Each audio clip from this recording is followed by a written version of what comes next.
আসসালামু আলাইকুম। বাংলাদেশে দুর্ঘটনা অনেক ঘটে, আর এই দুর্ঘটনার মূল কারণগুলো খুঁজতে গেলে প্রধান কারণ হিসাবে আমি মনে করব সিগন্যাল অমান্য করা। আর আমাদের দেশে ট্রাফিক আইন ব্যবস্থা আমার মনে হয় ততটা কঠোর না, এই জন্যে মানুষ এত সিগন্যাল অমান্য করে। জাপানের পরিবেশটা দেখুন, দেখুন কি সুন্দর, রাস্তার পাশে ইচ্ছে করলে যে কোনো জায়গা দিয়ে গাড়ি ঢুকিয়ে দিতে পারে, কত জায়গা খালি, কিন্তু একটা মিনিটের জন্য তারা সিগন্যাল অমান্য করবে না। এই জন্য এই দেশের ড্রাইভিং লাইসেন্স পেতে এত কষ্ট। আমি নিজেও যেহেতু একজন জাপানিজ ড্রাইভিং লাইসেন্সধারী, আমি বুঝি যে একটা ড্রাইভিং লাইসেন্স তুলতে কতটুকু কষ্ট হয়। যারা জাপানে আছি যারা ড্রাইভিং লাইসেন্স তুলছি তারা এর মূল কারণটা খুব সহজে জানি। দেখুন কত সুন্দর পরিবেশ, খুব সহজে কোনো অ্যাক্সিডেন্ট ঘটে না, বা আমার দেখার মতো আমার চোখে আজকে 7 বছরের ভিতরে একবারও আমি দেখি নাই। কিন্তু দুই একটা হয়তো বা ভাগ্যের পরিক্রমে ঘটে যায়, সেটা হলো ভিন্ন কথা। তো আমার দেশের মতো দিনকে দিন প্রত্যেক দিন কয়েকটা অ্যাক্সিডেন্ট, কতজনের মানুষের নিহত হয়, কতজন আহত হয়, মানুষের প্রাণের যেন কোনো মূল্যই নাই এদের কাছে। ড্রাইভার যারা, এরা একে অন্যের সাথে প্রতিযোগিতা করে গাড়ি চালায়। হায় রে আমার বাংলাদেশ, সোনার বাংলাদেশ, কত সুন্দর পরিবেশ দেখুন। ইচ্ছে করলেও কেউ তাদের রুলস অমান্য করছে না, কিন্তু নাই কোনো ট্রাফিক আইনের কোনো মানুষ দেখেন, কোনো ট্রাফিক ম্যান নেই, তারপরও এত সুন্দর পরিবেশ। এর একমাত্র কারণ হলো নিজে সচেতন, নিজের মনুষ্যত্ব দিয়ে গাড়ি চালাচ্ছে।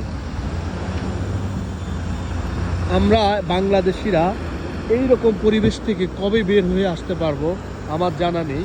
তবে আমার ভিডিওটা আজকে যারা দেখবেন তাদের কাছে ছোট্ট একটা রিকোয়েস্ট, অন্ততপক্ষে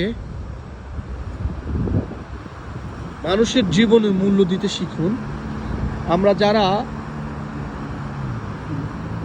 ড্রাইভিং করার সময় গাড়ির স্পিড খুব হাই তুলে রাস্তার পাশে একটু ফাঁকা জায়গা পাইলে গাড়ি ঢুকিয়ে দেই, যে কোনো জায়গায় ইউটার্ন, এবং ওভারটেক করে বসে থাকি, যার কারণে এই ধরনের পরিবেশ, এই ধরনের নোংরা পরিবেশ, এই ধরনের দুর্ঘটনার সৃষ্টি হয়।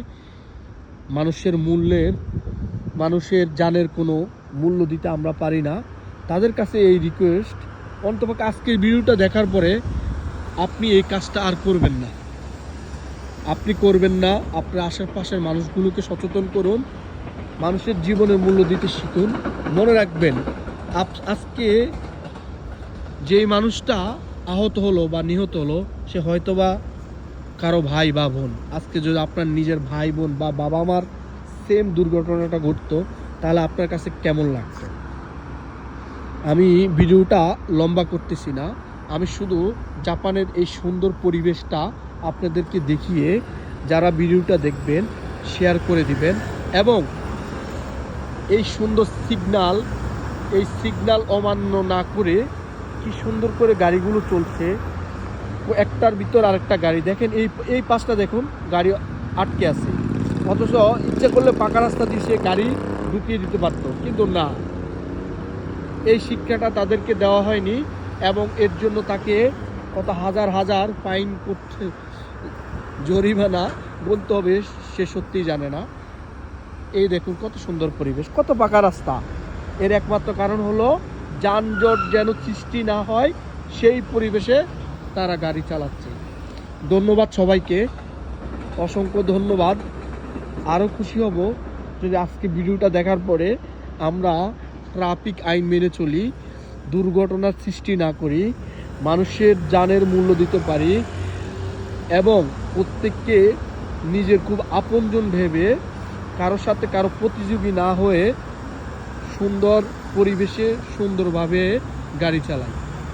আর হ্যাঁ, বাংলাদেশের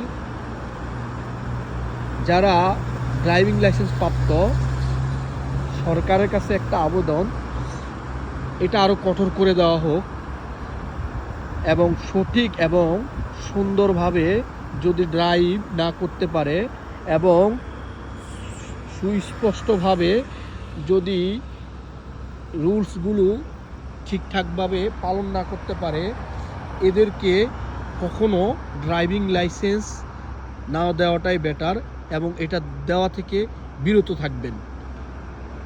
দেশের মঙ্গল কামনা করি, দেশের মানুষের ভালোবাসা এবং দেশের মানুষকে ভালোবেসেই আজকের এই ভিডিওটা। হয়তোবা হতে পারে আমার কোনো বাবা, হয়তোবা হতে পারে কোনো আমার মা, হয়তোবা হতে পারে আমার কোনো বোন হঠাৎ করে এমন দুর্ঘটনার সৃষ্টি হতে পারে। তাই সবাই মিলে আসুন দেশ গড়ি, পরিবেশ গড়ি, দুর্ঘটনামুক্ত বাংলাদেশ গড়ি। আল্লাহ হাফেজ।